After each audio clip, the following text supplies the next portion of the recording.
Tonight, Grand River drowning. This is not a man-made lazy river, if you will. There are real hazards. The Sunday evening rescue call in Elora The lone male entered onto the bridge and jumped into the water. that took a tragic turn. The promise of a new season. We have to keep getting better and better, but I think we have a good chance to succeed. How this year's Rangers roster We have a lot of guys that are going to step up, I know. is getting ready We're really hungry for a win. to build off a deep playoff run. Turtle Power. With how hot this summer is, we're wondering if we might get them a little bit earlier. Some timely messages to all of us from people working to protect You are increasing their chances of survival just by doing that. a species at risk.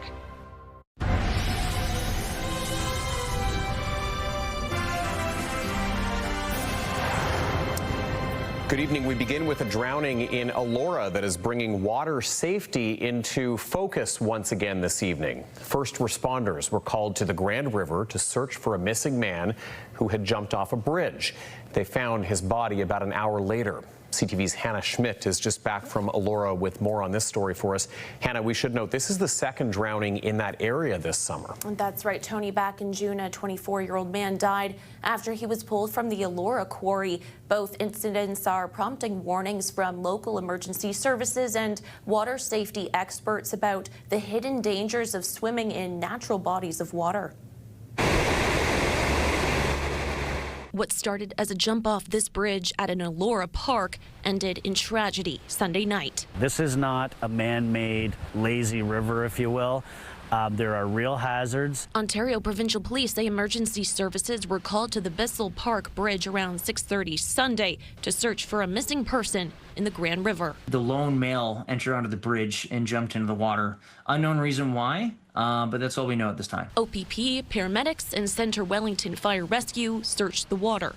Firefighters eventually pulled the man from the river. He was found several meters, if not a certain distance, far away from the original location of the bridge. Despite life-saving efforts, unfortunately, a 29-year-old male from Brampton was pronounced deceased at the scene. The Office of the Chief Coroner attended the scene and later determined the death was deemed to be as non-suspicious. This stretch of the river has a low-head dam. The Grand River Conservation Authority has buoys in place, letting the public know what danger lies ahead.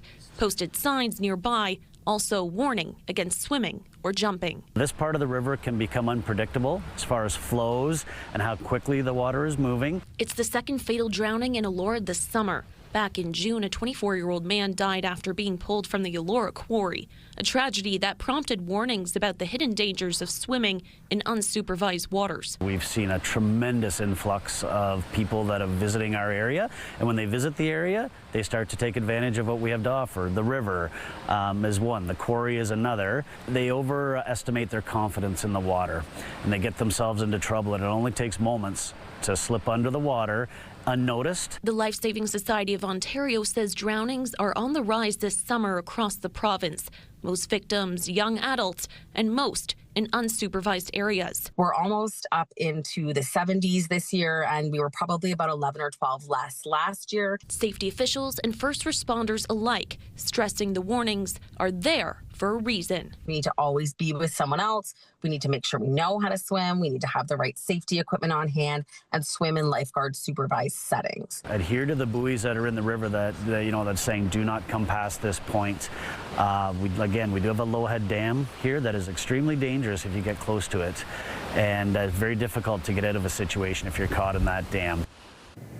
The Life Saving Society of Ontario says drownings can happen within just seconds, no matter the depth of the water. They're urging everyone to take extra caution when out on bodies of water as summer winds down. Tony. CTV's Hannah Schmidt with details on that tragedy in Elora. Hannah, thank you for that. All right, time now for a first check on the weather. Let's head over to Alex Pinto right here in studio for the latest. And I'm just going to take a wild guess. It felt like, I don't have the stats to back this up, You might. It felt like this was the coolest and breeziest day we've had possibly since spring. Feels that way, for Yeah, sure. And sure I would be does. surprised if it actually was, because we're not feeling that extreme humidity or extreme heat, which is nice. But we are actually below seasonal, just by a couple of degrees or so. But yes, very cool and comfortable, if you will, to start off the week. Looking at our satellite and radar map, though, not seeing too much activity. Some areas are seeing a little bit of scattered shower activity this hour. But right now, 20 degrees. That's what we're sitting at here in Kitchener-Waterloo. That is our high for today. And I want to compare it to what we are seeing with the Humidex, because every time we go to this, it always feels warmer, but it's 20 and it feels like 20 this hour. It's feeling slightly cooler if you are by the water. Goderich 19 also in Sarnia, and it's also 20 in the city of London. But we could be in for a little bit of wet weather this week. I'll break it all down a little bit later. Tony. Okay, see you shortly, Alex. Thank you. An 18-year-old accused in a crash that killed a father of 3 in Stouffville was denied bail today. The teen is also suspected in a collision involving Premier Doug Ford earlier this year. CTV's John Woodward tells us the victim's family wishes he had faced harsher restrictions after the first crash. Today, justice took one step in the right direction. Jordan Cristillo reacting in the wake of a decision that keeps the man alleged to have killed his brother Andrew behind bars for now. Andrew Cristillo died in a head-on collision. His 3 daughters seriously injured earlier in August. Charged with dangerous driving, causing death, and fleeing the scene, 18-year-old Jaywin Kirubananthan. That driver had faced a dangerous driving charge before, back in January, when he was accused of hitting the vehicle carrying Ontario's Premier, Doug Ford, on Highway 401. Kirubananthan did get a 30-day driving suspension for a Highway Traffic Act charge of stunt driving, but he was legally able to drive when he allegedly hit the Cristillos. On Monday morning, Kirubananthan held his head in his hands as Justice of the Peace Karen Valentine said she would deny his bail. Do you have any thoughts on your son remaining in custody after what happened? Kirubananthan's father, attending court, didn't have much to say to us. The family's devastated. The accused lawyer, Barry Fox, believes this decision isn't the final word. He's detained in custody until his trial or until a review is brought before Superior Court to see if he can be released. Is that something you're considering? Yes. Thanks to a pretrial publication ban, we can't tell you the arguments in the bail hearing or the reasons in the decision of Justice of the Peace Karen Valentine. 2 of the Cristillo girls have had birthdays since the crash without their dad. Their mom still fighting late-stage breast cancer without her husband. This doesn't bring my brother back. That's why we need Andrew's Law to prevent dangerous drivers from getting back behind the wheel and preventing these tragedies to other families like yours. An online fundraiser for the girls has raised more than $500,000, and a petition for Andrew's Law has gathered more than 18,000 signatures. John Woodward, CTV News. New information tonight on the investigation into a shooting that killed an 8-year-old boy at a North York apartment. Homicide detectives releasing images of a vehicle of interest believed to be a white Acura. They haven't said how they think this car was involved or where and when it was last seen. 8-year-old Javé Roy was in bed with his mother August 16th when he was hit by a stray bullet. He was rushed to the hospital where he later died. Police are asking anyone with further information about the vehicle's whereabouts to come forward. Well, police in Guelph are hoping new leads could help crack the city's oldest unsolved homicide.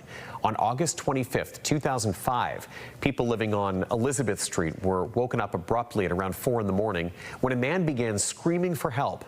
Gus Fortones, a 40-year-old man, had been stabbed in the chest. Neighbors called 911. He died in hospital a short time later. Police said they've interviewed more than 100 people, but nobody's ever been charged. Investigators said Fortones was part of the city's drug scene, and they believe someone must know what happened, but was afraid to come forward at the time. Shocking video surfaced over the weekend showing a young man jumping onto the side of a moving train in London. CTV's Brent Lale now with the warnings about something that's not only dangerous, but illegal. Video shows a young man testing out the speed of a moving train in downtown London. Moments later, he returns and jumps on the side, riding it for a few meters. They were taunting the train, basically, you know, tons and tons of heavy metal, and they were touching it and playing with it. Christopher Bogle is often the eyes and ears in the city's core. He took out his camera and started recording. They saw me filming. I even yelled out to the one guy, "You want to lose your leg or what? Or your life?" And he thought it was a joke. The incident is the third notable one involving rail in the past week. A person was charged with surfing on a Via train in eastern Ontario. Then in White Rock, BC, video showed a woman and multiple children crawling under a stopped train rather than waiting. Our mission at Operation Lifesaver is to try to get to zero. So 0 crossing incidents, 0 trespassing, 0 deaths, and 0 injuries. And unfortunately, we have some work to do to get to zero. According to Operation Lifesaver, rail trespassing incidents are up 46% this year over the historical 5-year average. Serious injuries related to rail trespassing are up 250%. A CPKC spokesperson says fines could reach up to $50,000. And climbing and riding train cars and other equipment is both illegal and extremely dangerous. A month away from Rail Safety Week and just days from Western University students returning, safety advocates warn against trying to impress friends or gain social media clicks. With frost weeks happening, we know that southwestern Ontario has a ton of rail and is a hot spot for incidents. So we are reminding people to do their part to stay safe by staying well back and staying off the tracks. As for Bogle, this is almost a deja vu a few years ago. It was then when he witnessed a woman carry her child over a stop train at this same location. Both incidents could easily have been fatal. When he did jump off, you could tell he sort of slipped a bit, and that would have been it. Brent Lale, CTV News. Well, the Kitchener Rangers are looking ahead to the new season, ready to debut some new faces after losing a few that included star goaltender Jackson Parsons. CTV's Colton Weens is live with us now outside Kitchener Memorial Auditorium. And Colton, that's where fans can actually get their first real look at the new roster tonight. Yeah, that's right, Tony. The Rangers are playing an inter-squad game tonight at 6:30, splitting their training camp roster into 2 different teams playing here at the Odd. And lots of fans have already filed into the Odd to catch tonight's free-to-watch game. And there is lots to watch for on the ice tonight, as well as the Rangers now have their new goalie here from Switzerland, along with 18 returning players from last year. It's been a busy couple months in camps and training for Cameron Reid, but there's nothing better than being back in the atmosphere of the Odd. It's a good feeling. The energy's up. Everyone's excited to be here, and it's just the start of a special year. The Elmer, Ontario product is entering his 3rd season with the Blue Shirts, assistant captain last year, saying he's ready to lead the new group. It's something I take with pride, and I just want to be a great guy. 18 players in training camp are returning from last year's team, with their eyes set on winning the Memorial Cup. Personally, it's my 3rd year coming in, and I haven't won anything, and none of the guys have either. And it's just we're really hungry for a win. So I think it's just exciting to see everyone on the same page. They take big steps in the summer, so I'm really excited who will jump up, and it's up to the boys actually which role they want to play. Head coach Jussi Ahokas says there's a team culture they've been trying to build. We have to keep getting better and better, but I think we have a good chance to succeed. Look out, Paul Michel, turnover, wrist shot, down. One new face is 19-year-old goalie Christian Kirsch from Switzerland. Kirsch was drafted by the San Jose Sharks in the 4th round and spent last season in the North American Hockey League, saying he's still adjusting to the community but is ready to help the Rangers. I don't know a lot of the guys, but I heard that we have a really good team on paper, obviously. On the ice, you always got to get things together too. With the departure of star goalie Jackson Parsons, Ahokas expects to start Kirsch with Jason Schabel likely in the backup role again. And Kirsch isn't too worried about filling the role. Goalie of the year and everything, it's amazing, but I'm not putting any pressure on myself because of that. I mean, it just shows so he's a great goalie, but so that the team has been doing a great job defensively. Now, the Rangers also host 3 preseason games on the weekend, welcoming Brantford, Oshawa, and Saginaw to the Odd here. And before their game on Sunday afternoon, they're also holding FanFest. Tony.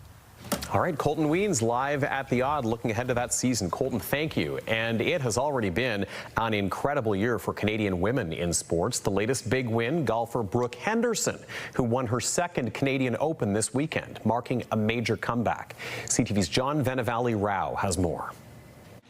For Brooke Henderson, it was a moment to embrace after a masterful performance on home soil. The comeback is complete. The pride of Smith Falls, Ontario, back on top and showing once more why she's Canada's most successful golfer ever. This week was beyond special. To be able to finish it off and hoist the trophy again is extremely cool. It feels super surreal still. The win marking her 14th on the LPGA Tour and ending a 2-year drought. She first won the Canadian Women's Open in 2018, and to do it again at age 27 is remarkable. I'm just super excited that this actually happened. It's like a dream come true again. You can't help but reflect on how, the young up-and-coming talent has been inspired by Brooke's accomplishments. Look at McIntosh go. That accomplishment follows others by women athletes this year. Isn't she amazing? Including Toronto's Summer McIntosh, who made a splash in Singapore, claiming 4 gold medals at the World Aquatics Championship. And then there's Victoria Mboko, also 18, who weeks ago stunned the tennis world, winning at the Canadian Open in Montreal. Though today fell short of expectations as she appeared at the U.S. Open for the first time, dominated by her Czech opponent, a 2-time Grand Slam champion. Still, for Canadian women in sport, overall, it's been an incredible and inspirational run. What we can speak to is hoping that this is going to change participation rates for girls in sport in the future. If they can see it, they can be it, and they can be the next Brooke, Victoria, or Summer. As for Brooke Henderson, she kept saying her latest victory seems surreal, calling it a huge win for Canada and Canadian golf. John Venevali-Rao, CTV News, Toronto. Caribana Ignite returned to downtown Kitchener for a second year over the weekend. The Carnival Street Party highlighted the sights, sounds, and flavors of Caribbean culture. And as CTV's Karis Mapp found out, this celebration is also about so much more. It's probably been the best experience ever. King Street in downtown Kitchener transformed into a street party on Saturday for Caribana Ignite festivities. This means everything to me, being born and raised in this community, but of Caribbean descent, to celebrate culture, to bring people together, to invite people in to take part. Running for the second straight year, organizers wanted to build on last year's success. It was a lot of things that we needed to learn and just kind of bring it together in a more refined process this year. So we didn't do any large, expansive upgrades, but we definitely refined it so we have a better experience. Kitchener's Carnival may be smaller than Toronto's, but attendees enjoyed a more intimate celebration. Obviously a Caribana in Toronto, which is always great, but here it's just so nice that you get to see all the kids interact with everyone on the route, and everyone's so nice. People of all ages and diversity taking in the sights, sounds, and flavors of Caribbean culture. Oh, I'm repping Guyana. Come on now. Waterloo region is the most diverse region in all of Ontario. And so what we do in terms of this kind of cultural expansion is to ensure that everyone feels welcome. So we invite everyone. This to me is the epitome of what it means to belong to a community. You can see yourself represented, you can enjoy, you can learn about other cultures, and it is all about good vibes. With everyone enjoying something different about the party. Probably being able to dance behind all the big speakers and stuff. It is so lively, the crowd, the food. I have doubles here in my hand. Organizers say through their collaboration with the City of Kitchener, the celebration will continue for many more years to come. This is one of those cultural events because of what we've been able to do year 1 and year 2. They're happy to work with us again, and we're going to be back. We're here to enjoy. We're here to have a good time. Karis Mapp, CTV News, Kitchener. And you can stay on top of all of the stories and community events we're covering by signing up for the CTV Kitchener newsletter. Local content right to your inbox, the top stories, the forecast, and some must-see videos. Sign up at ctvnewskitchener.ca. Putting the brakes on bad e-bike and scooter habits. Coming up, as the devices become more and more popular, police are cracking down on people who aren't following the rules of the road. We've got more on an enforcement push next. Comfortable conditions to kick off your work week. I'll let you know when we could see a little bit more active weather roll in this week in your full forecast coming up. Download the CTV News app and stay on top of local stories as they unfold. We go to a dramatic scene unfolding. Customize your feed and watch live wherever you are. CTVKitchener.ca, your home for news.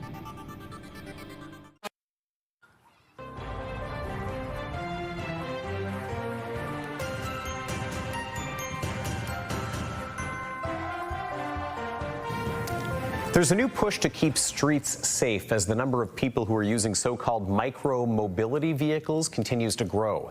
In Toronto, drivers are getting a newfound understanding of the rules of the road when it comes to e-scooters and e-bikes, as well as bicycles. CTV's Corey Baird has that story. Whether you're getting around on 2 wheels or 4, commuting in Toronto can be a chore. The arrival of electronic bikes and scooters offered a lot of promise for some, but seems to have resulted in just as many problems for others. I don't think it's actually legal for them to drive on the sidewalks, and I see it all the time. They tend to forget that the sidewalk is for pedestrians. I'm so fed up with them right now, it's unreal. Toronto police have heard the complaints loud and clear. The horses have left the barn. We've now gone back to close the doors. Police say this year they've already responded to 98 collisions between micromobility vehicles, also known as electronic bikes or scooters, and cars. In the past 2 months, 2 e-bike drivers have died of injuries sustained in crashes. And it's not just police sounding alarm bells. In June, physicians at Sick Kids Hospital told CTV News that accidents involving children using e-bikes and scooters have tripled in the last 2 years. But the speeds that these scooters can reach so quickly, the acceleration that's found within these, much like an electric car, is unlike anything we've ever seen. Every month is 2, 3 tickets, sometimes 4 tickets. This food courier works 11 hours a day and fears a crackdown could threaten his livelihood. A recent ticket for a helmet violation cost him more than $100, nearly half of what he spends to rent his e-bike every month. Police say me, you go to in a challenge in court, but I don't go to challenge. With kids going back to school next week, police say it's time to ensure electronic bikes and scooters stay in their lanes and obey established rules of the road. A big piece of this is education for a lot of them because, A, they haven't really been told about the rules of the road before they purchased it, and secondly, this is their livelihood. Adding to the confusion, classification. Standing e-scooters are only legal on private property, but rules around pedal-based e-bikes vary based on weight and motor power. City Council is expected to debate new regulations in early 2026. Corey Baird, CTV News, Toronto. Well, back to school can be an exciting time, but it can also come with fear and even separation anxiety. Mental health clinicians say right now is a good time to address those challenges through conversations with the young learners in our lives. One of the best things that parents can do is validate and acknowledge the tough feelings for their kids. So validating is that, saying, I know this is really tough. I know this is a new situation and new things can be scary. Letting them know that we recognize how they feel. And then with that, trying to build up some confidence, right? Acknowledging that they've done tough things before and they're really capable of doing those tough things and helping them recognize that they're able to get through these tough days. You can see more of our conversation with CMHA mental health clinician Sarah Popowich over on our website. Just head to ctvnewskitchener.ca. All right, back live outside we go now for another look at the odd, and a little bit of sun looks like it's trying to poke its way through here and there. We have had some cloud cover today as well, even some showers earlier on. Alex is back in just a couple of moments to let us know what the rest of the week is looking like as we move closer to Labor Day weekend. And also ahead, sweet, savory, and nutty. On this week's edition of Made Right Here, we're going to dive into some locally produced snacks with a healthy twist. But next, 2 countries in one day. The Prime Minister looks to deepen defense ties in Europe. More on that in a few minutes. When you see it happen, send it to CTV News. Text 10400. From your screen to ours. Text 10400.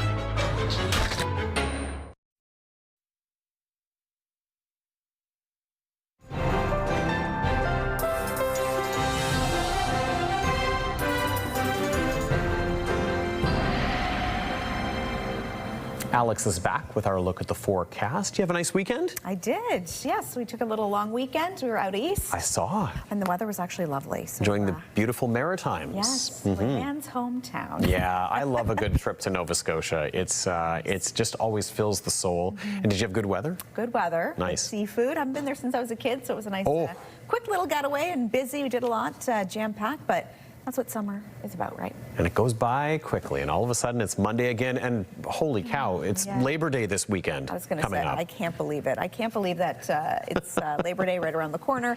And yeah, summer officially coming to a close shortly, but we still have a bit of summer, though, to enjoy. Yeah, I guess unofficially it's coming to a close, because we always kind of look at that as the turning of the season. And just in time, Alex, a little bit of a cool breeze to remind us of what fall feels like. Yeah, but it's nice. It's gorgeous. Really it's very fresh. Break from the extreme heat and humidity. And as we take a live look outside, just a bit of cloud cover for us this hour. We're still enjoying some nice blue sky as we take a live look from Kitchener this hour. It is pretty comfortable, though. And if you are a fan of the cooler conditions, we are just below seasonal for this time of year. So pretty enjoyable, and yeah, we're seeing a little bit of dark cloud cover there, but just a slight chance for a bit of active weather for us today. Tomorrow, though, potentially that's when we could see a little bit more wet weather start to make its way through as we take a live look from our futurecast to this hour. So right now, yeah, just a slight chance we could see a little bit of that fog start to build up as we get past midnight, but mainly a bit of cloud cover we are seeing for Waterloo region. But some areas, there is scattered showers, widespread scattered showers throughout, so depending on where you might be, Mount Forest, Wyerton, Orillia, potentially seeing a little bit more wet weather this hour. And then once we get past Tuesday, looking ahead to your Wednesday, that sun is expected to make an appearance once again, which is pretty nice to see. And again, we're going to be around seasonal, so definitely some more enjoyable conditions. So right now we've actually gone down a degree, 19 in Kitchener-Waterloo, 19 in London, and it is 15 in Sarnia this hour. Not feeling much of that humidity, which is nice. So we did hit our high of 20 today, so just below normal for this time of year. Our record high, 37 degrees, that was back in 1948. And on this day in 1942, we saw an overnight record low of just 2. That sun setting, though, 8:10 p.m. So we're definitely getting closer and closer to that 8 o'clock mark. So overnight, 9 degrees, partly cloudy conditions. And just a slight chance for some wet weather. And again, we could see a little bit of some fog as we get into the overnight. For tomorrow, though, mainly cloudy, 60% chance of showers as we hit an expected high of 19 degrees or so. So it's over the next few days. So this is what we could see for your Wednesday. Sunny sky expected, high of 22. So again, somewhat comfortable conditions, but again, just a little bit below seasonal. And then we could see a little bit of wet weather for your Thursday start to roll in. And then for Lambton, Kent, and Essex, we could see that sunshine also returning for your Wednesday once we get past potentially some wet weather for your Tuesday with a high of 22 degrees and mix of sun and cloud to wrap up the work week. So overall, pretty nice conditions there. And then for Southern Georgian Bay, chance of showers for your Tuesday, high of 18 degrees expected. Before that sun, like you too, expected to make a return for your Wednesday with a high of 21. And here is tonight's weather. Watch your picture. Many spotting that double rainbow on Sunday. This photo was sent to us from Brenda, who says she was out looking out their front door at Rodbrun Farms. Brenda says, yeah, she's hoping for a pot of gold or at least a good crop yield. Many, I'm sure, hoping for the same thing. As many farmers are keeping their fingers crossed from a little bit of that wet weather we've been seeing recently. So a beautiful, beautiful shot. Thank you for sending that, Brenda, and being tonight's weather watcher. And I know the fields definitely needed some of that wet weather that we saw last week and even partly over the weekend. Yeah, we did see a little bit over the weekend too. I think it was kind of a nice mix because it wasn't so extended that you got caught out in it if you had outdoor plans, but the fields and gardens did get that drink. Yeah, and at least we get to enjoy again a little bit more of that breezy condition. So if you're a fan of some cooler weather, this is the week for you. Love the fresh air feel. Yes. Okay, thanks, Alex. Thank you. Talk to you shortly. Well, the Prime Minister made stops in Poland and Germany today on a European trip that started in Ukraine and that's meant to deepen defense ties. CTV's Abigail Beeman is traveling with the delegation and tells us what's been covered so far. The Maple Leafs on your shoulders, they feel hope. Prime Minister Mark Carney stressed to Canadian troops in Warsaw and European leaders, Canada is ready to spend big on defense. We will quadruple our spending on defense between now and the end of the decade. Not only promising to meet NATO's 2% of GDP spending target by this year, but the new target of 5% by 2030. We have your backs. We're serious about this. Carney bringing his defense minister along to many European meetings, including the trip to Ukraine, which marks a shift from the past. I think what it indicates is that the landscape has changed. I think Canadians know that the landscape has changed, that the geopolitics are changing, but the threat landscape has changed. David McGuinty says Canada's defense plan needs diversification. We're not only making a diplomatic visit, but we're really interested in diversifying our alliances and our defense investments, and having Minister McGuinty there puts an exclamation point behind that. Diversification. We've heard that word a lot from the Prime Minister about trade, too, given the trade war with the United States.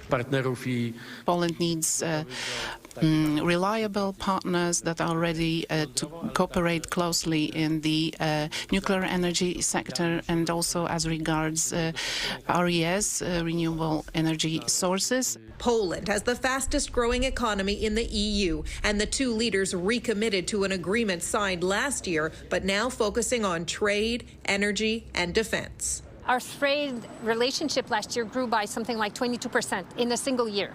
So the appetite is really there.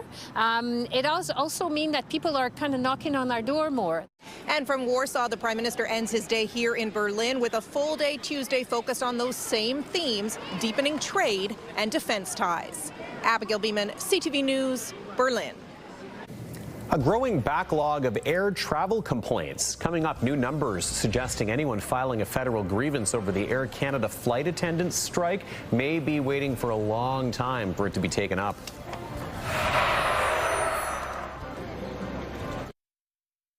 This is your CTV Kitchener, our community calendar. The Waterloo Region Walk for Parkinson's takes place on September 6th. You can take part as an individual or team and help raise funds to support families dealing with Parkinson's. We'll see you next time on Our Community.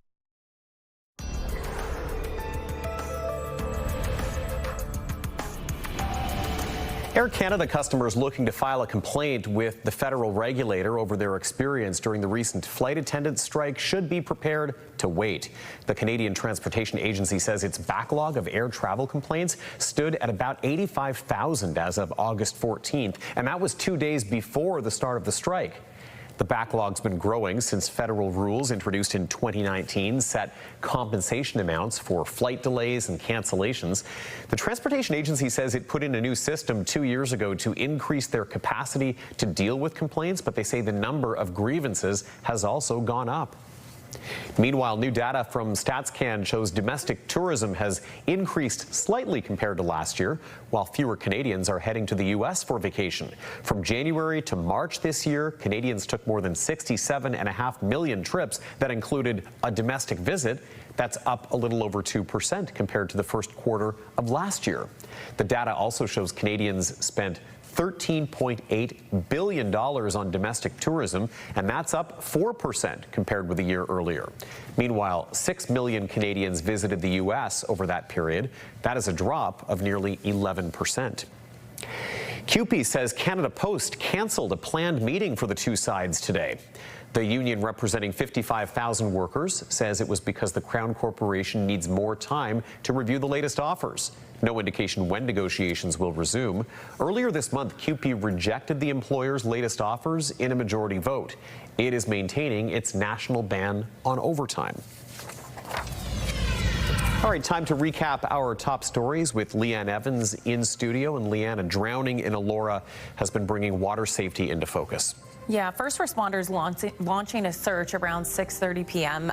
Last night for a missing man in the Grand River. They learned he had jumped off a bridge but never resurfaced. Around 20 firefighters searched the area. Around an hour later, they pulled a 29-year-old man from the water and he was pronounced dead. This is the second drowning death in the area this summer. The Kitchener Rangers training camp kicking off today. It includes off-ice performance testing and on-ice scrimmages. There are 2 practice matches tonight at the Odd that are just getting underway. Both free and open to the public, and there's lots to watch for, including a new goalie from Switzerland and 18 returning players from last year.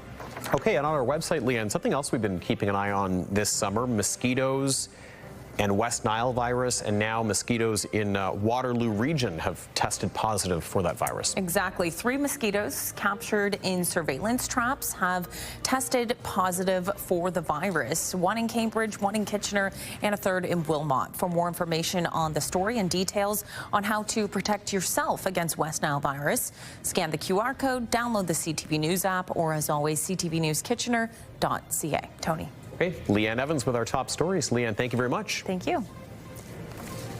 Whether you like a sweet or a savory snack, a company in Waterloo is offering a healthy way to indulge. On this week's Made Right Here, we visit a business that is truly nutty.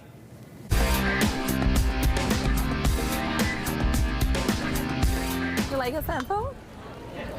This is our cinnamon nut. Hi, my name is Mariana. I'm the business owner of Glazed Nuts. Glazed Nuts, we offer smart snacks for health-conscious people who refuses to compromise in flavor, which means that they are super delicious and nourishing. Here at Glazed Nuts, we have a variety of products. So we have all of them. They are nut mix with pecan, cashew, almond, and peanut on this mix with different flavors. Our signature product is the Canadian cinnamon sweet. Also, we have the salted flavors. One is the savory, so it's basically a bit of salt and herb. And also we have sweet and spicy, mild and medium. And both of them, they are super delicious and very unique. Everything started with my son. He's gluten and lactose intolerant, so it was very hard to find food on the go, and especially good snacks. And my mom, she used to do this back home, and which are the Bavarian nuts, basically. So I started to do this recipe at home, and my son, he enjoyed it. His friends enjoyed it pretty much, and that evolved from there. Nuts are not a difficult product to be found, and what differentiates our product is the high quality.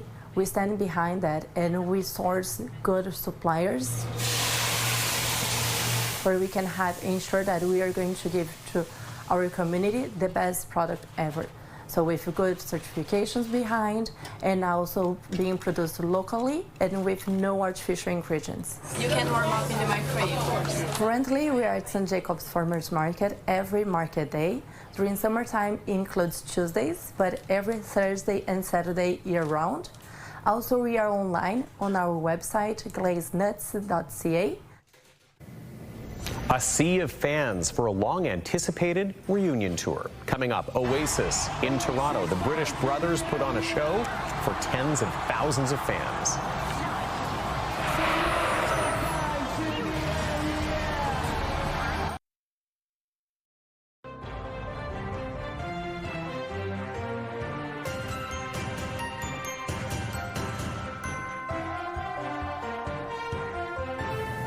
A sudden downpour couldn't dampen the excitement of a concert many thought might never happen. Long estranged brothers Noel and Liam Gallagher, known as Oasis, played the first of nearly 2 sold-out shows last night. Here's CTV's Raheem Ladani.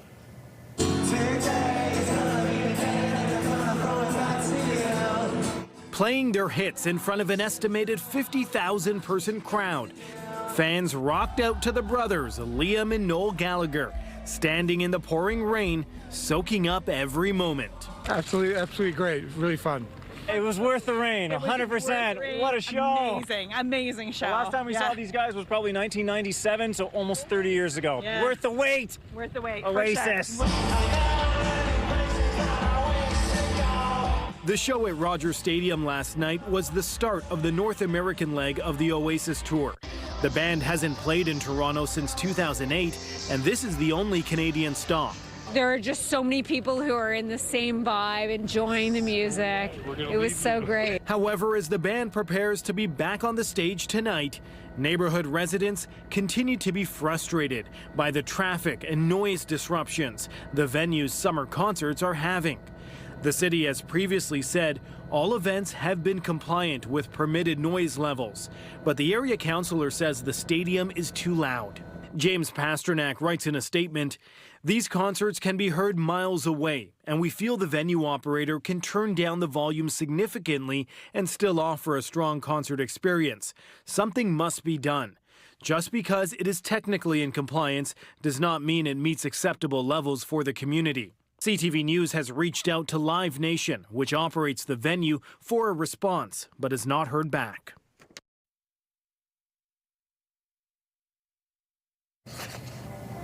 All right, let's check in with Omar for a look at what's coming up at 11. Tonight, the American mission to rescue Canadian ostriches. Why would we throw away this unique wisdom? Which high-profile names are fighting to save the BC flock, and why? That story and more later on CTV National News. Below seasonal conditions, sitting at 19 here in Kitchener-Waterloo this hour. I'll let you know how early we could see some wet weather roll in Wake Up Weather coming up.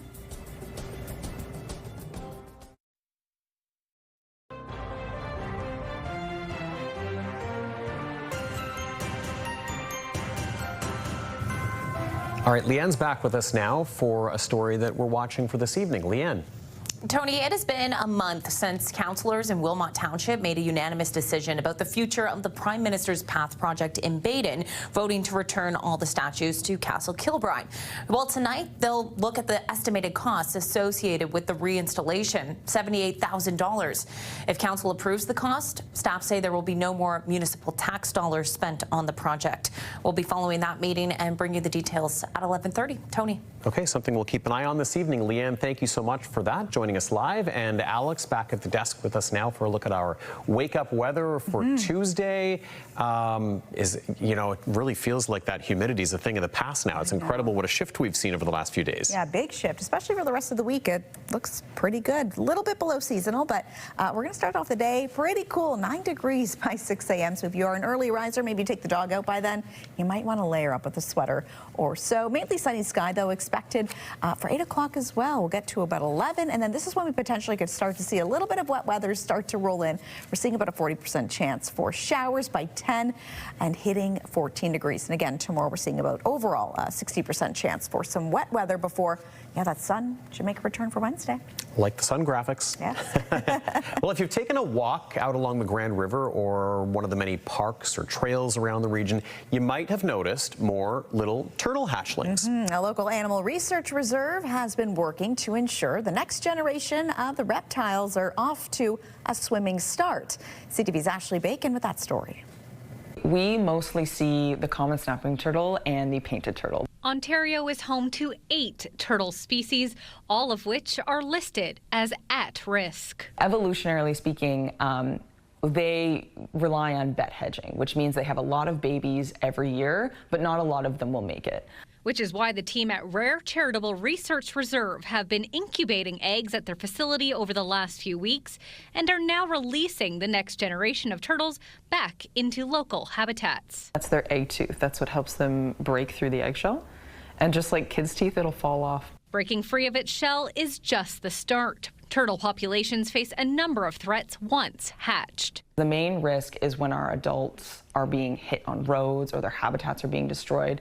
Suddenly there's no adults that are able to reproduce in the population. Turtles are really long-lived species, taking upwards of more than a decade to actually reach sexual maturity, which can be shocking to most people. And so in order to give them the best chance of survival, these head starting programs are critical. Giving them a hand getting to their destination is okay. By helping bring them to the water, you are increasing their chances of survival just by doing that. Pick them up and move them in the same direction they're heading. It's really important that even if you think that, oh, on the other side of the road, it doesn't look like there's anything, you don't actually know what their end destination is. And so it's important that you continue to move them to where they're actually trying to go. The reptiles often picking nesting locations along roadways for a purpose. It's because it's similar to some of their natural habitat that may no longer exist. So that gravel will enable, more heat to be trapped within the substance and allow for better incubation of the eggs. Although incubated hatchlings have now for the most part been hatched and are being released, you might be lucky enough to spot wild ones over the next few weeks. Ashley Bacon, CTV News, Cambridge. Oh my goodness. Ashley came back today and said, wait till you see the video of these little hatchlings. Now I see why. Oh, they're adorable. Yeah, they are. All right, finally for us tonight, a legendary on-screen friendship reunited by taking in a minor league baseball game. Hey, so we